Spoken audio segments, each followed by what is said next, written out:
Thank you for listening to this presentation. Our topic for review: a child's lifelong intelligence requires a mother's early involvement from birth through the first 5 years of development. I'm Casteel. This informal presentation focuses on cognitive abilities which a child should know by the age of 5 years if such a child is to have lifelong intelligence. Standardized tests reveal that a black child from an economically disadvantaged family, when evaluated at the age of 5 years, will have a 9 points deficiency in knowledge compared to a child from a white middle-class family. Such deficiency in knowledge is concerning. You see, the average intelligent quotient, or IQ, is 100 points. And know this: having quality intelligence or not having quality intelligence could be the difference between a person being a high-paid worker for life to that of being a low-paid worker for life, or being on government assistance for a lifetime, or even worse, being known to the criminal judicial system. Can a mother eliminate or mitigate this 9 points IQ disparity in knowledge? In this informal presentation, I will review a few significant application procedures which should be applied by a mother beginning at birth. Now, in my previous video, I did outline a step-by-step guide for mothers to consider exercising with their young child. And as noted, I was a project administrator of a federally funded 3-year pilot program, the Parent-Child Educational Developmental Center. Our hypothesis was to uncover why such a large intelligence gap exists among certain groups of children. And we know that in most cases, this lack of knowledge will remain with them throughout life. But what if certain applications and procedures are exercised during the first 3 years? Could this eliminate or lessen this deficiency in knowledge? Our highly professional staff asked a small group of economically disadvantaged mothers to visit our center with their newborns for a period of 3 years, and we would supervise and instruct them on certain procedures that must take place the first 3 years. Now, the title of my previous mentioned video: a mother's early intervention will determine her offspring's cognitive development from birth through the first 3 years. Now, I asked mothers to view this video in its entirety, and here's why.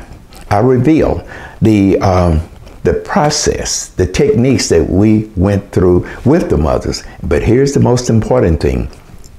I reveal the outcome of our 3-year pilot program. That is, when we evaluated the mother's children at the age of 3 years. You know, we were noted on national television for our results, and also you'll get an idea about my resume. A child from an economically disadvantaged family will be less likely to be prepared for pre-K or first grade. Many states have passed legislation which mandates that a child must be proficient in reading, spelling, and arithmetic by the 2nd grade. Such a child will be retained in the 2nd grade until they become knowledgeable of these subjects. Now know this: the information that I'm presenting to you is located in the internet. You know, there are dozens of videos and periodicals, books, and so forth. However, I chose to condense this valuable information into a more informal presentation for you, and I just figured it'd be fun and you can gather more information.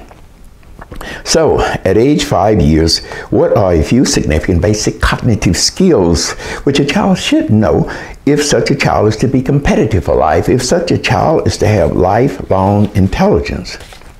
Well, we start with this. At age 5 years, a child should know a minimum of 9,000 words. Simply stated, at the age of 5 years, a child should have a working vocabulary of at least 9,000 words. Now, we do not expect for a child to use 9,000 words in their daily conversations, but we do expect for them to use a fraction of those words. We expect for them to make a correlation with a word that someone says and they do not use. Consider this. Jerry, please say your father's time for dinner. Daddy, mother says it's time to eat. They should be able to count to 10 and separate items by numbers when requested. Should know the 8 basic colors. And at age 5, a child should be able to recite and print the ABCs. A child should know how to spell their given name, know their last name, know the names of their parents, know the names of close relatives, know the names of their playmates. And at age 5, a child should know their address. A child should be able to identify shapes, circles, squares. A child should be able to solve age-related puzzles. Mothers, please try to purchase some of those electronic computer games. Oh, they're so productive. And children will learn more by playing with them. They love electronics. At age 5, a child should now be able to perform basic personal hygiene skills. They should be able to bathe themselves, dress themselves, brush their teeth, comb their hair. A child should be able to follow a 2-step direction. Mary, please pick up your storybook and then bring your storybook to me. A child should now ask or make statements with clarity while using a minimum of 8 words in their sentences.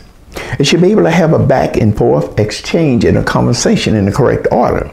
Consider this.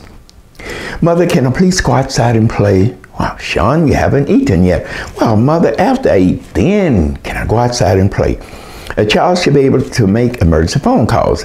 And a mother should just sort of test her child's ability to, punch in numbers and so forth. And a mother could say something like this: Thomas, please call my best friend Desiree. I'm going to give you her numbers, and you can, get this for me and bring me the cell phone. Now, a mother's giving her child trust and confidence. At age 5, a child should now enjoy reading, and they should know how to begin reading from the left. And they should ask to identify words that they do not know. A mother should ask their child to read to her and to explain what they read. Reading enriches our knowledge, our vocabulary, and it improves our intelligence, just by reading. And if we begin reading at an early age, we become lifelong readers. A mother should set aside a special time for a child to read. And a mother should also read at this time, serving as a role model. Now, let's say a mother is in a supermarket going through one of those self-checkout lines where you scan things. A mother should know that her child is very curious. It doesn't matter what age. So what should a mother do? Well, a mother should say, I know they're curious. They're probably saying, I know I can do that. It must be easy. Then a mother can take this approach. Melanie, do you know what I'm doing? I'm scanning things. Scanning means to go real fast over something. And watch me. There's no price on this item. Now we have to get the price and we have to pay for these items. I told you this before. Okay, now see this little square? We'll put it to this little green light and see, watch me. See the price up there? Now, I would like for you to scan a few items. Please do that for me. Oh, you missed it. Here, try it again. Hold it this way. It's tricky because I missed it so many times. There, you got it. Scan a couple other items. Well, now listen, this mother's giving her child courage, confidence. It's going to remain with them throughout life. They'll say, I know I can do this and that. Now, after school is recessed for the summer, a mother must be aware that her child must continue to engage in learning activities, such as summer reading programs. Maybe at the library, and there are other organizations that have reading programs for young children during the summer. A mother should also procure a library card for her child. Child really feels great to know I can go and get books. What else can a mother do during the summer? Well, a mother should visit the zoo, museums, take trips, go to parks, go to the country where there are animals and so forth. But why? Well, research states if a young child is not involved in summer educational learning activities, little additional knowledge is learned, and the stored knowledge isn't reinforced. And beginning the next school year, a child's knowledge will not be parallel to a child, maybe parents who engaged them in summer learning activities and reinforcement took place. And we know this much, that if a child is not involved in learning summer activities, as much as 20 to 25% of the knowledge is gone, it's squandered. And therefore, they're going to have to try to make it up. It's going to be difficult the next school year. Perhaps a mother should give her child, books and educational toys, during the summer, and maybe devote 1 hour per day for these activities. Now, during this time of development, I'm talking about around 5 years, a mother should give less direct orders. Instead, a mother should ask for her child's opinion related to a positive or it could be a negative situation. But a mother should not say, don't do this, don't do this. You listen to me. Consider this. Kathy thinks it's fun to take the bottle from her 1-year-old brother. She wants to tease him to hear her brother cry. What can a mother do?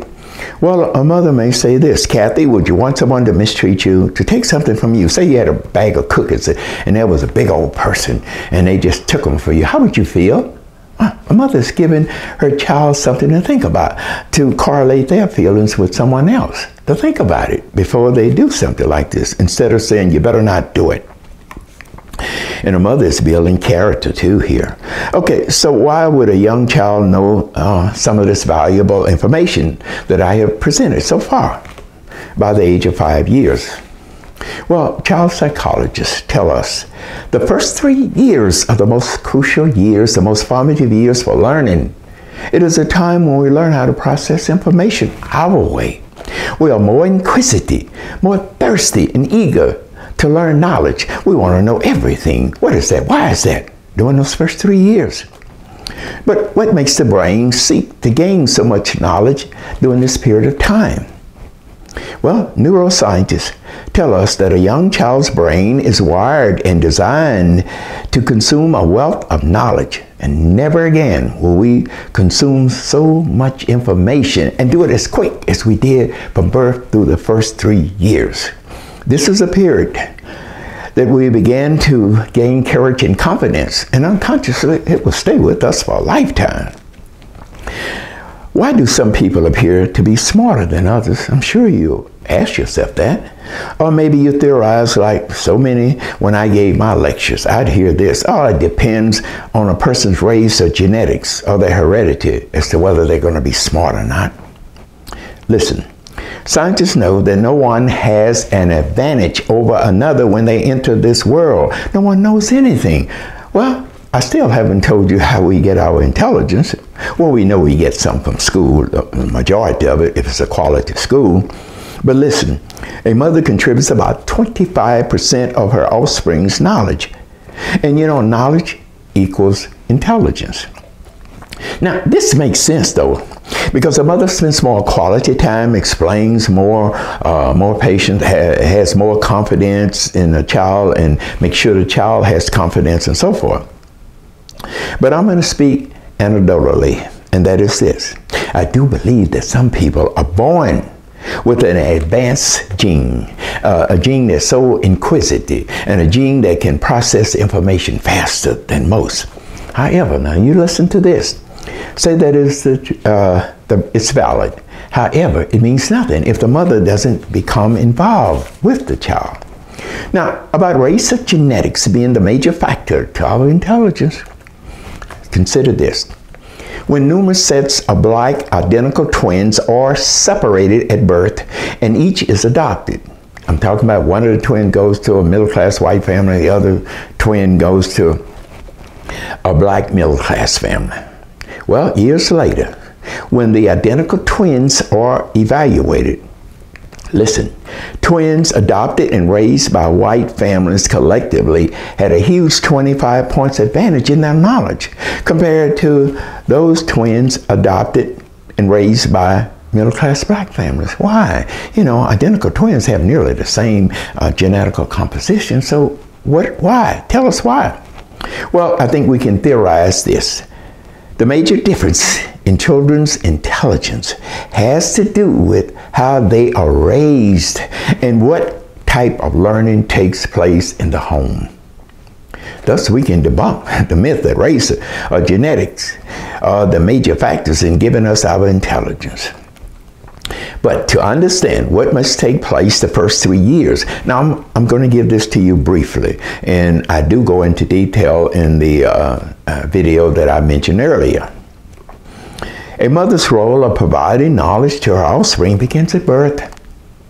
And perhaps you've seen a commercial promoting Pampers. You know, the nurse says, "Here, mother, here's your gorgeous, beautiful newborn." Well, now the newborn is crying, but once she's up close, up close with the mother, well, the baby stops crying. Why? The baby looks at the mother and says, "Who is this? I don't understand this. Is this an animal or what? I have no idea. Never seen a human." Well, what is the mother going to do with her newborn?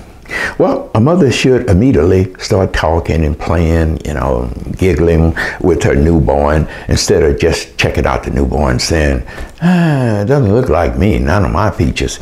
And a mother should perhaps take her newborn's hand and place it against her face and say, "See, I'm okay, I'm not a monster."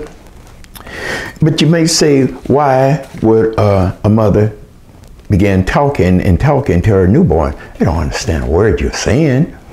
Well, they do not, but they do know that you're trying to communicate with them. And they probably say, "One day we'll get it together." And they feel more comfortable when someone is saying something to them. Now, when talking to her baby, a mother should avoid using single words to explain something, you know, instead of, say a child points at an object. Mother says bottle, means nothing. A mother should say something like this: "Tiffany, that is a bottle." And if I gave you vociferous and you don't know what the definition of it, vociferous, it means nothing to you. You're baffled if I say vociferous. But if I say you're too vociferous, you're going to awake the baby. Now you know. But just how important is talking to a newborn, to a young child? Just, is it important? Well, consider this. Researchers placed tape recorders in homes of white families and black families to get the result of which family taught the most to their young child. Well, listen, here's the exercise that they did and the results. A child from a middle-class white family by the age of 3 years have heard nearly 30 million words spoken directly to them or in their presence, you know, to an older sibling. However, a child from a black middle-class family has heard only 15 million words. And a child whose mother may be on government assistance, maybe didn't finish high school, has heard only 10 million words in 3 years. This behavior is devastating. This could be part of that 9 points IQ disparity. And here's why. How do we learn things? We learn nothing unless someone explains to us. Someone talks to us in short sentences, explains. Now, a mother should not shake her head, you know, like this at an early age. It means nothing. Use slangs, nicknames. A mother has to be redundant, you know, reinforce something. A mother should practice calling her child by use of her name and then stating her name in that same sentence. Consider, Janae, Mother Elmira is going to change your diaper. Mother should not frown because the child is saying, "I didn't want to have this bowel movement on myself. I really wish that one day I'd learn how to go to the toilet. This is ridiculous." Because you're frowning, and they pick this up. Why? Because they know the difference between a frown and a smile at 2 months of age. Now, at 12 months, a child should know a minimum of 60 words. Mama, daddy, bowel. And know this, at this time, a child should now learn at least 20 additional words each day, just to remain competitive. A mother should read to a child at an early age, you know, like place the baby's finger on a picture and state the name of the picture, something like this: Jose, touch the fat white cat. A mother should sing to her child. Now, let's move to 18 months. I told you we're just going to skip around here. It's just brief. When a mother is giving her child a bath, a mother may say something like this to a child: LeBron, are you ready to have your nice, relaxing bath? Oh, the water is too cold. I'm so sorry now. I'm going to put some warm water in there. How's that? Oh, it feels good. I know it does.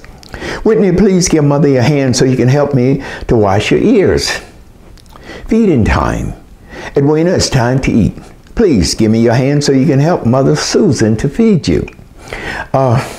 You don't like prune sauce, you're spitting it out. That's okay. I'm going to give you some applesauce. See, you like applesauce. So do I. That's so nice. Now, while dressing her child, a mother might say, Victoria, help mother to put on your pretty pink dress. You look so pretty in that pink dress.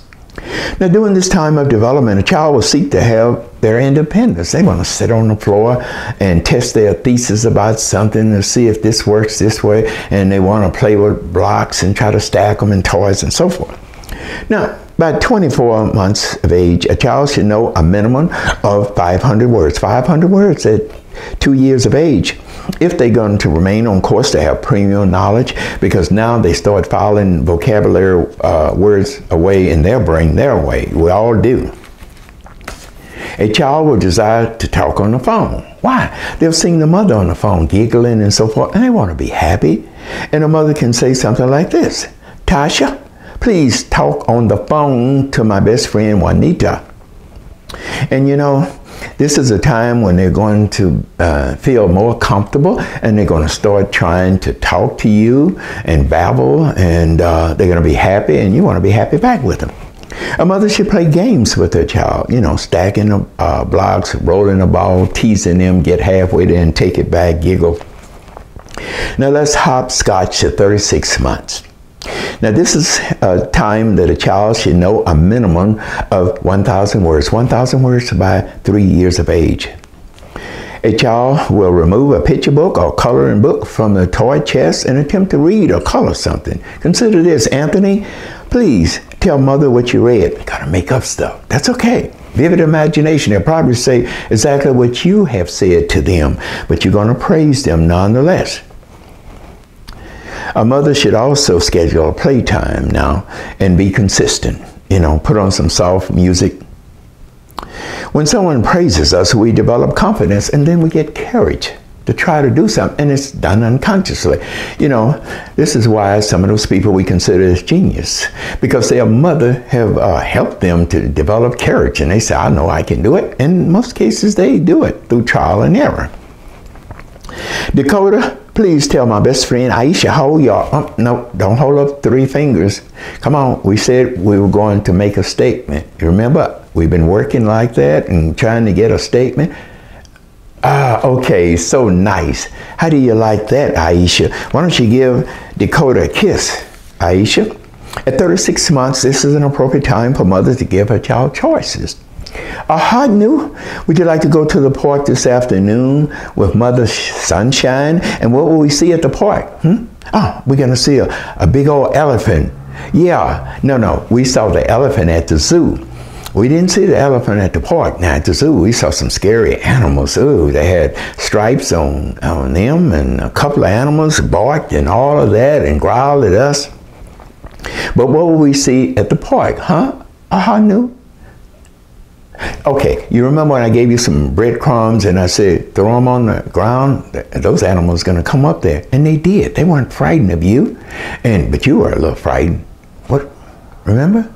Oh, I know. A duck. Yes, but Aha knew what color was the duck. Oh, it was a white duck. Oh, that's so nice.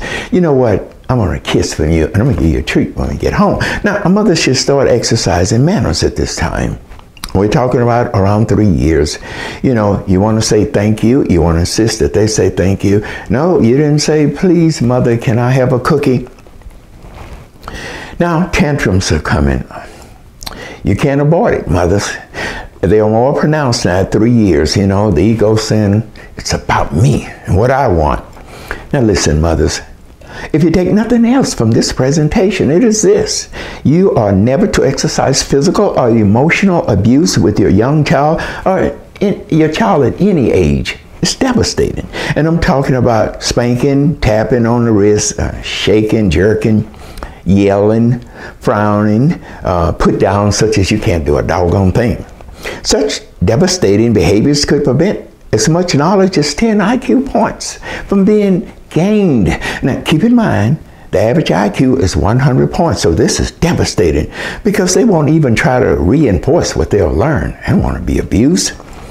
Such negative behaviors will cause the child not to explore, make a mess, or ask questions which are necessary for gaining knowledge. You know, they have to experiment. They have to make a mess to learn. If I put some Jell-O on this floor, I wonder, will the Jell-O disappear? Now let's say this, a child in most cases will never regain this lost knowledge and courage and confidence later in life, because you see, our brain unconsciously remembers negative abuses more than positive abuse.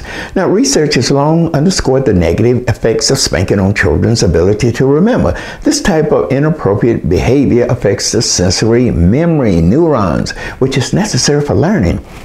Children who were spanked laughed less and were hesitant to attempt to learn additional information. You know, being praised adds to our intelligence. Let's say this, a young child insists on pouring themselves a glass of orange juice. They just want to do it. They're 5 years old or something, but they dropped a carton of orange juice on the floor. Now, a mother should take this approach. Oh, you had an accident. It's no problem. I have accidents. Let me help you to clean it up. Come on, you want to help mother? Okay, okay. But a mother should not scold the child and say, see, you can't do anything. I told you not to do it. Now, about discipline without force. Listen, I was in a retail store and witnessed this. A young child, maybe 2 years of age, was in one of those shopping, carts where they face the mother. Well, this child was screaming and crying. I mean, for nearly an hour. I don't know how the mother put up with this foolishness. The child wanted the mother's attention, but she refused to look at her child. She just ignored the child, looked left, right, and she was, proceed with a shopping cart, procure items, but never looking directly at the child. Did not give the child eye contact. Well, this really upset the child. The child tried to grab her face. I surmised the child was saying, you know what I want? I want a toy. You give it to me, mother. Now, this is the mother's way of disciplining her child without yelling, screaming, whipping the child, tapping on the wrist. She said, just ignore the child. Every time we come in here, the child wants a toy. I don't care who hears this. Conversely, we all have been in a retail store and we'll witness this. The mother's at the checkout. She noticed that her child has a toy. A child will try to steal a toy, get out of the store. They want to shoplift. Well, the mother's upset. She snatches the toy from the child, and this makes the child cry. The child doesn't feel loved.